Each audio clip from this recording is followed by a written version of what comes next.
Welcome to my channel tech talks. आज हम बात करेंगे फॉर ईच लूप के बारे में। जैसा कि हमने पिछली वीडियो में एक एरेज के बारे में पढ़ा था और हमने इसलिए पढ़ा था ताकि हम फॉर ईच को अच्छे से समझ पाएँ। तो हम स्टार्ट करते हैं। For each loop only array पे वर्क करता है और आप कोई भी ऑपरेशन परफॉर्म करना हो, आपको की और वैल्यू पे एरे की, तो आप फॉर ईच का इस्तेमाल कर सकते हो। सिंपली फॉर ईच में एक एरे को पास करना है और आप उसके लूप के अंदर आप कोई भी वैल्यू को आप एक्सेस कर सकते हो। अब हम देखते हैं कोड के थ्रू। हम एक फाइल बना लेते हैं।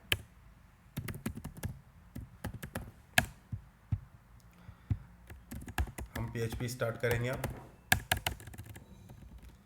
और जब हमने बोला है कि ये लूप एरे पर वर्क करता है तो आपको सबसे पहले एक एरे डिफाइन करनी है।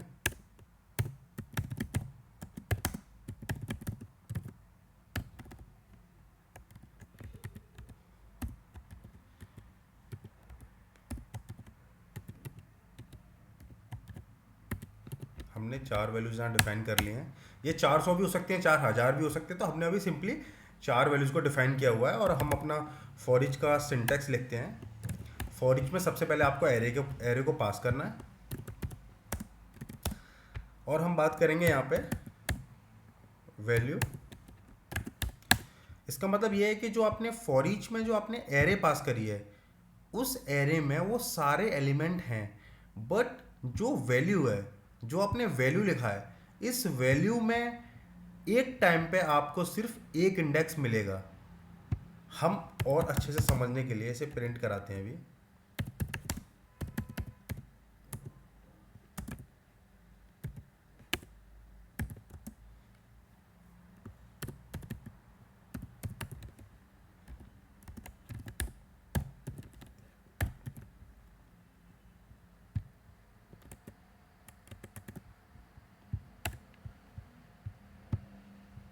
The value is 11, 12, 13, 14।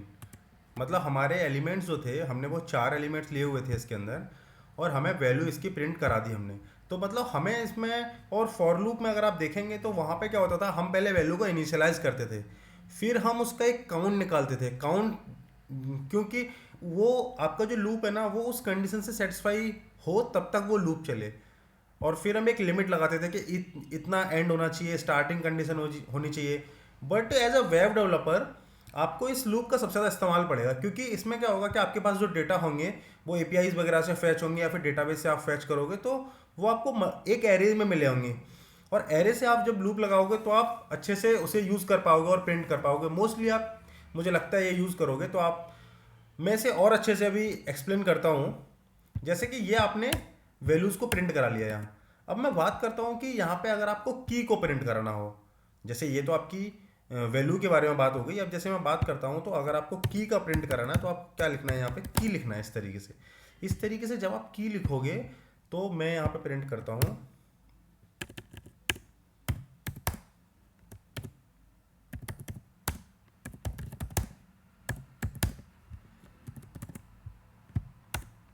इसका मतलब क्या है कि the value of zero index is 11। इसका मतलब ये है कि जो आपका पहला इंडेक्स है, और एरे में मैंने आपको बताया था कि पहला इंडेक्स जो है वो जीरो से स्टार्ट होगा, तो फर्स्ट इंडेक्स की वैल्यू है 11, वन इंडेक्स की है 12, ऐसे ही नेक्स्ट की है 13। तो यहाँ पे अगर आपको इंडेक्स यूज करना हो तो आप डॉलर की लगाएं इस तरीके से, और आप उस पर्टिकुलर इंडेक्स को यूज कर सकते हैं, और आप डॉलर वैल्यू यूज कर सकते हैं। लेट से अब आपको करना है कि जब आपकी जो वैल्यू है, जो की है, वो आपकी 1 हो तो ही बस प्रिंट हो, एल्स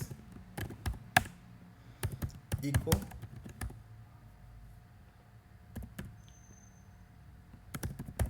नथिंग। तो हम इसे प्रिंट करते हैं।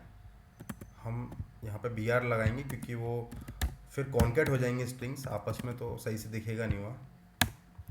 तो आपने देखा कि जो हमारा वन इंडेक्स है, हमने यहाँ पे चेक लगाया था। इफ एल्स में भी मैंने आपको समझाया था पहले कि आप पहले इफ एल्स लगाओगे तो वो आपकी जो कंडीशन ट्रू होगी बस वो प्रिंट होगा उस केस में। तो हमने यहाँ पे इंडेक्स भी ले रखा है। तो अगर आपकी इंडेक्स 1 है तो आपकी ये वैल्यू प्रिंट होगी, अदरवाइज आपकी वैल्यू नथिंग प्रिंट होगी। तो आपने देखा कि जीरो इंडेक्स पे आपका वन इंडेक्स नहीं है तो वहाँ पे नथिंग प्रिंट हुआ है, और जब आपका वन इंडेक्स आया तो वहाँ पे स्टेटमेंट प्रिंट हुआ है, और दो केसेस है उस पर नथिंग प्रिंट हुआ है।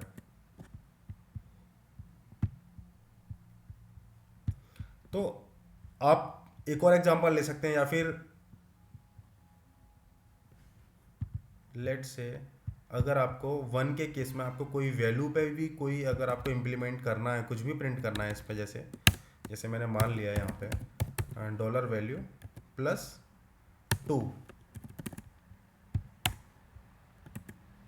और यहाँ पे हम एक बार वी आर लगा देते हैं।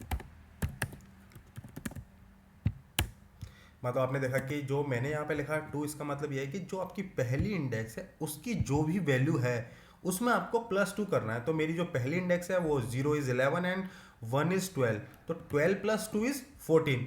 बाकी केसेस में नथिंग। और आप चाहते हो कि ये 1 के केस में आए